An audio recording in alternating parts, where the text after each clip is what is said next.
Get out and stay out! My dad roared across the dining room, his face twisted with rage and disappointment. The Thanksgiving turkey sat untouched between us as his words echoed off the walls of our family home in San Diego. I sat there, stunned by the venom in his voice, my fork still halfway to my mouth. The cranberry sauce suddenly tasted bitter, and I felt the familiar weight of his expectations crushing down on me like a physical force. My name is Brielle Hampton. I'm 28 years old, and I had just shattered my father's carefully constructed dream for our family legacy. For as long as I could remember, Douglas Hampton had orchestrated every aspect of my life around one singular goal: joining the prestigious Hampton & Associates law firm that bore our family name. My brother Chase had fallen in line perfectly, graduating from Harvard Law and sliding seamlessly into his role as junior partner. But I'd always been different, always questioning, always drawn to something bigger than billable hours and corporate litigation. The moment I told my father I had officially withdrawn from law school, I watched 28 years of his investment in me crumble before his eyes. He had spent decades building Hampton & Associates into one of San Diego's most respected family law practices, and in his mind, I had just thrown it all away. My mother Janine sat frozen beside him, her wine glass trembling slightly in her manicured hands. She had perfected the art of silent agreement over the years, never challenging my father's vision for our family's future. "You're a disgrace to everything this family has built," Douglas continued, his voice dropping to a dangerous whisper that somehow felt more threatening than his shouting. "I've sacrificed everything to give you opportunities, and this is how you repay me?" I set down my fork carefully, feeling something cold and determined settling in my chest. The disappointment wasn't new, but the finality in his voice was. Chase shifted uncomfortably in his chair, his eyes fixed on his plate as if the mashed potatoes held the secrets of the universe. Even now, at 34 years old, he couldn't bring himself to defend me against our father's wrath. "After everything I've done for you," Douglas said, standing up so abruptly that his chair scraped against the hardwood floor. "Get out of my house. Get out and stay out." My mother's sharp intake of breath was the only sound in the room as I slowly stood up, tucking my napkin neatly beside my plate. The ritual of family dinner had become a performance we all participated in, but tonight, the curtain had finally fallen. As I walked toward the door, I could feel their eyes on my back, but nobody called out to stop me. The silence spoke louder than any words could have. Growing up in the Hampton household meant living under the constant pressure of achievement and appearances. My father had built his reputation on the foundation of family values and legacy, ironically, while emotionally distancing himself from his own children. Chase had always been the golden child, the one who asked the right questions and made the right choices. He graduated summa cum laude from Harvard, passed the bar on his first attempt, and seamlessly transitioned into the family business, without ever questioning whether it was what he truly wanted. I, on the other hand, had always been the problematic daughter. While Chase studied corporate law and taxation, I found myself drawn to environmental science and social entrepreneurship. During my undergraduate years at UC San Diego, I spent my summers volunteering with sustainable development organizations instead of interning at prestigious law firms. My father tolerated these phases as long as I maintained my grades and stayed on track for law school. The tension between us had been building for years, but it reached a breaking point during my second year at Stanford Law. I was sitting in a contracts class, listening to a professor drone on about breach remedies, when I realized I was slowly dying inside. Every case study felt like another nail in the coffin of my authentic self. That evening, I called my roommate from 3 years earlier, Maya, who was working with a female-led venture capital group in Los Angeles. "I have an idea," I told her, pacing around my tiny apartment near campus. "Solar-powered infrastructure kits for developing communities, plug-and-play systems that can provide clean energy and internet connectivity to remote areas." Maya listened intently as I outlined my vision. The technology already existed, but nobody had figured out how to make it accessible and affordable for communities that needed it most. I had been researching the concept for months, sketching out business models on napkins and staying up late, reading about microfinance and social impact investing. "You should pitch this to Viridian Capital," Maya suggested. "They're looking for exactly this kind of innovation." That conversation changed everything. Within a week, I had quietly withdrawn from Stanford and moved to a cramped co-working space in Venice Beach. My parents thought I was taking a temporary leave of absence to find myself, and I let them believe it. Chase called occasionally to check in, but our conversations always felt stilted and careful, as if we were both afraid of saying the wrong thing. For 9 months, I lived off my savings and ate ramen noodles while perfecting my pitch. I submitted proposals to 17 different investment groups and received 17 rejections. Some were form letters, others were more personalized feedback about market viability and scalability concerns. Each rejection stung, but it also taught me something valuable about resilience and determination.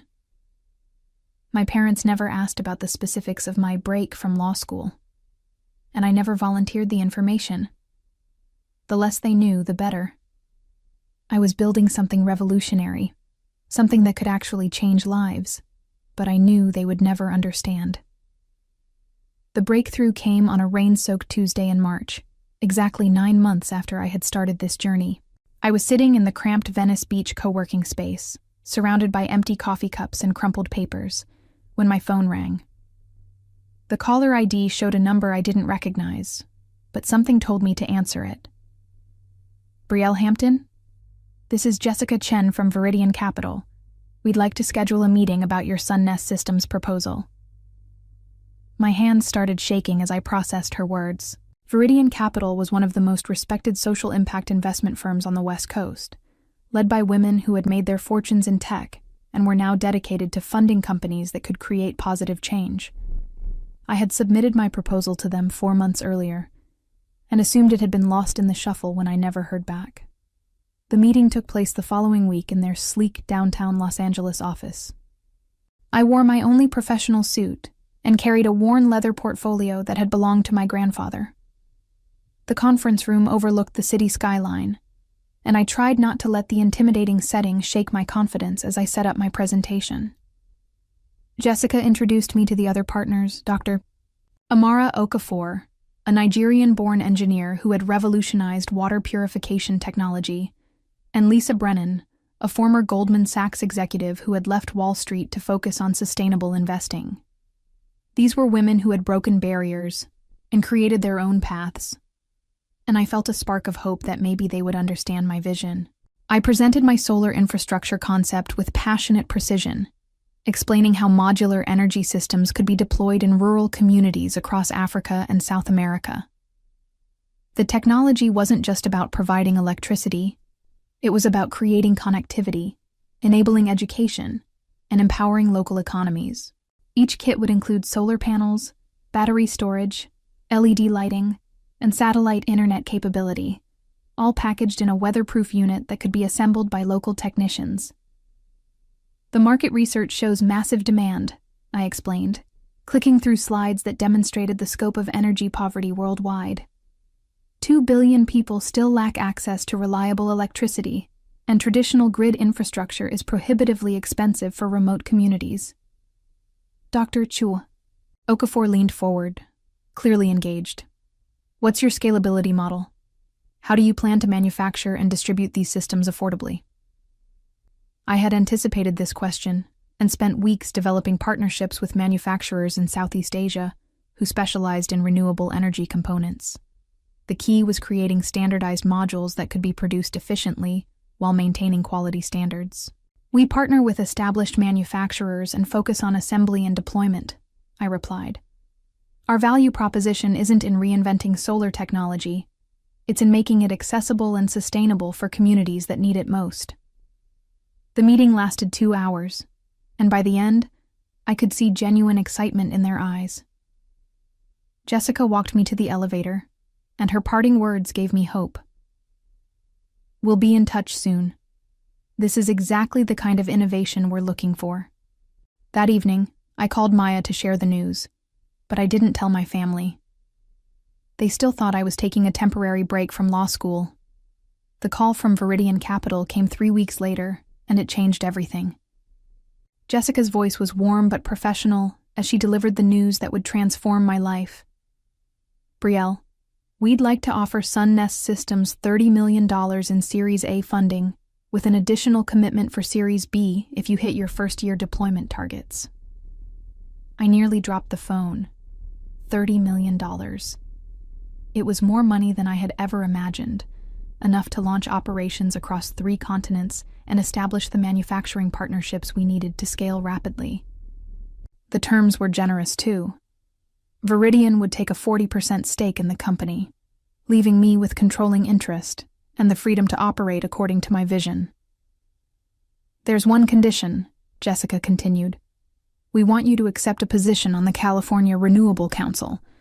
It's a state advisory board that evaluates green energy initiatives and distributes federal grants. Your expertise would be valuable, and it would give Sunnest Systems additional credibility in the market. The California Renewable Council was prestigious, composed of leading experts in sustainable technology and environmental policy. Membership was by invitation only, typically reserved for executives with decades of experience. At 28, I would be one of the youngest appointees in the council's history. I'm honored, I replied, still processing the magnitude of what was happening. When would I start? Immediately. We're announcing the funding next month, and the council appointment will be part of the press release. This is going to put you on the map in a big way, Brielle. After hanging up, I sat in stunned silence in my tiny Venice Beach apartment. 9 months ago, I had been a dropout law student eating ramen noodles and questioning every decision I had made. Now, I was about to become the chief strategy officer of a $30 million company, with operations spanning multiple continents. The next few weeks passed in a blur of legal documents, media interviews, and strategic planning sessions. Viridian's team helped me establish a proper corporate structure, hire key personnel, and begin the process of setting up manufacturing partnerships. I moved out of my cramped apartment and into a modern loft in Santa Monica, finally able to afford furniture that didn't come from thrift stores.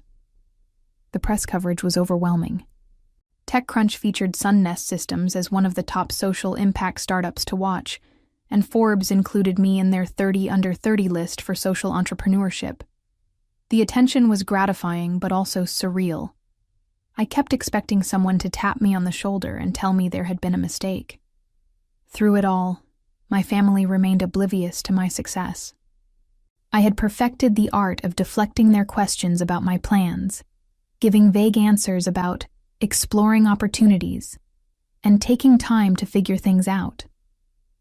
My father had stopped asking altogether after our last uncomfortable phone conversation, when he had again suggested I consider returning to law school before it was too late. Chase called occasionally, but our conversations felt increasingly distant. He was busy with a high-profile divorce case that was generating significant media attention for Hampton and Associates, and I could tell he was frustrated by my apparent lack of direction. In his mind, I was wasting my potential while he was building his career and contributing to the family legacy. "Dad's really worried about you," he said during one of our rare phone calls. "He thinks you're having some kind of quarter-life crisis." I almost laughed at the irony. While my father was worried about my supposed crisis, I was building something that would outlast his law firm by decades. But I kept that knowledge to myself, knowing that the revelation would be sweeter if it came as a complete surprise. The California Renewable Council position was officially announced in October, generating another wave of media coverage. My appointment was noted in several legal publications, including the California Bar Journal. But I didn't think my family paid attention to environmental news. The gap between my public success and my family's perception of my failure was growing wider every day. As Thanksgiving approached, the tension between my two worlds became almost unbearable. In the business world, I was being recognized as an innovative leader in sustainable technology. Sunnest Systems had deployed our first pilot programs in Kenya and Guatemala, providing clean energy to over 5,000 people in remote communities. The success stories were pouring in. Children studying by LED light, Instead of dangerous kerosene lamps, small businesses operating refrigeration units for the first time, and community centers offering internet access for education and communication. But to my family, I was still the disappointing daughter who had thrown away her legal career for undefined pursuits. The disconnect was painful, especially when I received updates about Hampton and Associates' continued growth and success. My father had recently been honored by the San Diego Bar Association for his contributions to family law, and Chase was being considered for partnership ahead of schedule. I found myself caught between the desire to share my achievements and the strategic value of maintaining my secret. Part of me wanted to prove to my father that I had made the right choice, that dropping out of law school had led to something far more meaningful than partnership in his firm. But another part of me recognized that the element of surprise would be more powerful than gradual revelation. The week before Thanksgiving, I made a decision that would change everything. I purchased a $7 million oceanfront mansion in Malibu, complete with floor-to-ceiling windows overlooking the Pacific Ocean and a private beach access. The house was a symbol of my success, but more importantly, it was a statement of independence.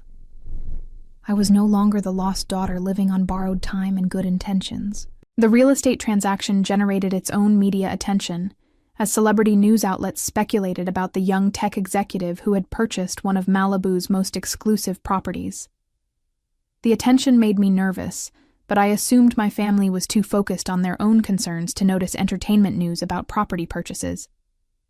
I spent the days leading up to Thanksgiving carefully preparing for what I knew would be a difficult conversation. My family expected me to announce my plans for returning to law school, or at least acknowledge that my experimental phase had failed. Instead, I was going to tell them the truth about my withdrawal and let them draw their own conclusions about my current situation. The morning of Thanksgiving, I drove from Malibu to my parents' house in La Jolla, taking the scenic coastal route that had always calmed my nerves. The familiar neighborhoods looked different now that I was viewing them from a position of financial success rather than dependence. I parked outside the house where I had grown up, noting how modest it seemed compared to my new Malibu estate. My mother greeted me at the door with her usual mixture of affection and concern. "Brielle, you look wonderful. How are you feeling about everything?" Everything was her diplomatic way of referring to my extended absence from law school without acknowledging the growing elephant in the room. I hugged her and followed her into the kitchen, where the familiar sounds and smells of Thanksgiving preparation transported me back to childhood memories of family gatherings that had felt warmer and more genuine. Chase arrived with his girlfriend Kelly, a fellow attorney who worked at a competing firm. They made the perfect legal power couple, discussing recent cases and bar association politics with the easy confidence of people who had never questioned their career paths. Kelly had always been polite to me, but I could sense her confusion about my current status as the family disappointment. As we gathered around the dining room table, I knew this would be the last Thanksgiving where my family saw me as a failure. The conversation I had been dreading began innocently enough, as family conversations often do. We had finished the main course, and my mother was clearing plates while my father poured wine with the ceremonial precision he brought to everything. Chase and Kelly were discussing a recent Supreme Court decision that could impact family law practices, and I found myself genuinely interested in their analysis despite my own divergent path. "Brielle," my father said suddenly, turning his attention to me with the focused intensity that had intimidated me since childhood. "I've been patient about this whole sabbatical situation, but we need to talk about your plans. Spring semester starts in 2 months, and if you're going to re-enroll at Stanford, we need to handle the paperwork soon." The assumption in his voice was clear. Of course I would be returning to law school, because what other reasonable option could there be? My mother nodded encouragingly from the kitchen doorway, clearly hoping this conversation would resolve the uncertainty that had been hanging over our family gatherings. "Actually, Dad," I said, setting down my wine glass carefully, "I'm not taking a sabbatical. I officially withdrew from Stanford 8 months ago." The silence that followed was deafening. Kelly stopped mid-sentence in her conversation with Chase, and I could see my mother's face pale as she processed what I had just said. My father's expression shifted from confusion to anger so quickly that I almost flinched. "You what?" he said, his voice dangerously quiet. "I withdrew from law school," I repeated, meeting his gaze directly. "I realized it wasn't the right path for me, so I left to pursue something else." Chase leaned forward, clearly trying to mediate before the situation exploded. "Brielle, maybe we can discuss options for reapplying next year. There are other good law schools that might—" "You don't understand," I interrupted. "I'm not planning to return to law school ever. I've started a company, and it's been incredibly successful." My father's face was turning red, and I could see the vein in his temple that always appeared when he was truly angry. "A company? What kind of company? Some little internet startup that will be bankrupt in 6 months?"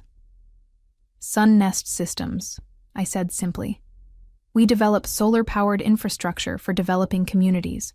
We just closed $30 million in Series A funding." The words hung in the air like smoke from an explosion. I watched my family's faces as they tried to process what I had just told them. $30 million was more money than Hampton and Associates had generated in revenue over its entire 30-year history. "That's impossible," my father said flatly. "You've been out of school for 8 months. Nobody raises that kind of money without experience or credentials." "I have both," I replied calmly. "I spent 2 years developing the technology and business model while I was supposedly studying contracts and torts. And as of last month, I was appointed to the California Renewable Council." Kelly's eyes widened with recognition. "The Renewable Council? That's incredibly prestigious. My firm has tried to get clients appointed to that board for years." My father stood up abruptly, his chair scraping against the floor with a harsh sound that made everyone wince.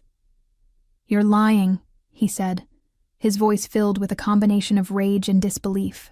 "This is some elaborate fantasy you've constructed to justify throwing away your education." "I'm not lying," I said, remaining seated while he towered over me. "But clearly you'd rather believe that I'm delusional than accept that I've succeeded without following your plan." That's when he exploded with the words that would end our relationship forever. The next morning, I drove straight from my parents' house to my new Malibu mansion, my father's words still echoing in my ears. "Get out and stay out," had been his final statement before I walked out of their dining room for what I knew would be the last time. The 20-minute drive along the Pacific Coast Highway gave me time to process what had just happened and to plan my next steps. My phone had been buzzing constantly since I left La Jolla, with missed calls from Chase and several text messages from my mother asking me to call them back. I ignored them all. The time for explanations and reconciliation had passed the moment my father chose to believe his own assumptions, rather than listen to the truth about my success. The moving truck arrived at noon, carrying the minimal belongings I had accumulated during my years of struggling to build Sun-Nest Systems. Everything fit easily into 2 rooms of my sprawling new home, a stark reminder of how dramatically my circumstances had changed.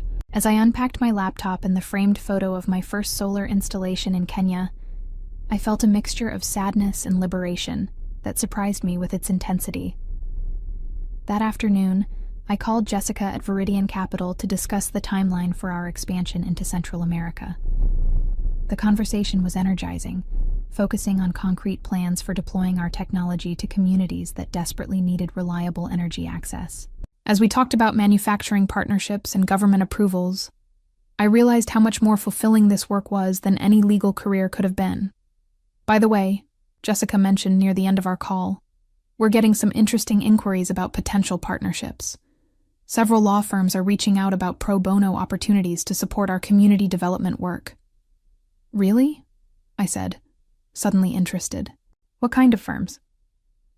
"Mostly environmental law specialists, but a few family practices too.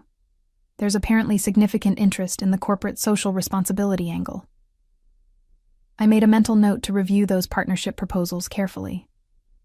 The irony of law firms wanting to associate with my success wasn't lost on me, especially considering my father's complete dismissal of my achievements just hours earlier. 3 weeks after Thanksgiving, I was reviewing grant applications in my home office when my assistant called with an urgent update. "Brielle, I thought you should know that Hampton and Associates submitted an application for the State Renewable Energy Grant Program. They're requesting $2 million for a sustainability initiative. I almost laughed out loud. Hampton and Associates had never shown any interest in environmental issues during my entire childhood. The fact that they were suddenly pursuing green energy grants seemed like a transparent attempt to capitalize on the growing market for sustainable legal services. What's the nature of their application? I asked, pulling up the California Renewable Council database on my computer. They're proposing to establish a pro bono legal clinic focused on environmental justice issues. The grant would fund 3 years of operations, including staff salaries and community outreach programs. As a council member, I had access to review all grant applications before they were evaluated by the full committee. I opened Hampton and Associates' submission and read through it carefully, noting the ambitious goals and impressive-sounding initiatives. The proposal was well-written and professionally presented, exactly what I would have expected from my father's firm. But there was one critical problem that the other council members wouldn't immediately recognize. Hampton and Associates had no experience in environmental law, no existing relationships with environmental justice organizations, and no track record of supporting sustainable initiatives. The application was essentially a request for $2 million to enter a field they had never shown interest in pursuing. More importantly, there was a clear conflict of interest that would disqualify their application automatically. I scrolled to the bottom of the council database entry and found the field I was looking for. Potential conflicts. I typed carefully, knowing that my words would determine the fate of my father's grant application. Sunnest Systems Executive Relationship, I wrote, adding my name and title for clarity. The rejection would be swift and public, visible to everyone in San Diego's legal community. As I submitted the conflict notice that would deny my father's grant application, I realized that revenge had found me rather than the other way around. The path I had chosen for authentic reasons had led to a moment of perfect justice that no amount of planning could have orchestrated better. Sometimes the best revenge is simply living successfully according to your own values and letting the consequences reveal themselves naturally.